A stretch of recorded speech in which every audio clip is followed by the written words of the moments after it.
How are you, Zimbabwe? My name is Moses Tofa from the Agenda for Dialogue and Depolarization, and I'm sharing with you the 15 fundamental values which I believe Zimbabwe must be built on. And I believe that it is vitally important for the people of Zimbabwe to converge on these values despite their political differences.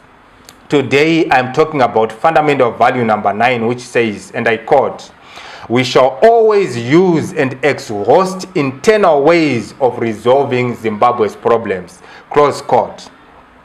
Zimbabwe continues to be submerged in toxic polarization because of the sheer lack of statesmanship and courage by the main political actors to talk to each other and find common solutions to the problems that are afflicting Zimbabwe today. If Zimbabweans are ever going to make any movement as a nation, they must intentionally and resolutely build and fortify the willingness to resolve their problems using internal routes. There are two main internal routes that are mutually reinforcing that Zimbabwe must use.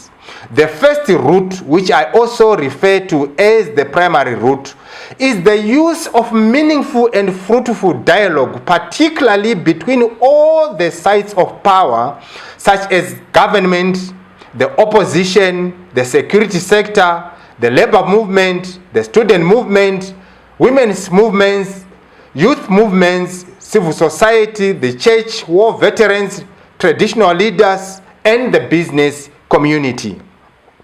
The second route, which I also refer to as the secondary or complementary route, is the midwifery role of African actors such as SADC, the African Union, sitting and former African heads of state, and African diplomats.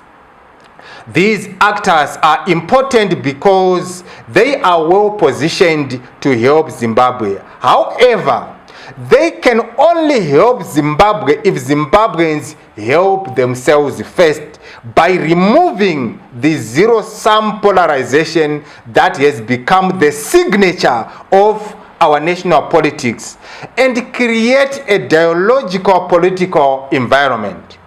And as a part of creating this new atmosphere of politics, ZANU-PF and the opposition must move away from polarizing positions and approaches to politics to approaches to politics that promote rapprochement between them and the broader Zimbabwean society. We need to find each other through dialogue. We cannot continue to be as toxically polarized as we are, and we must make sure that we exhaust all the internal approaches to the resolution of our problems as a nation. Thank you, Zimbabwe. Together we will build our beloved nation. Songa mbele.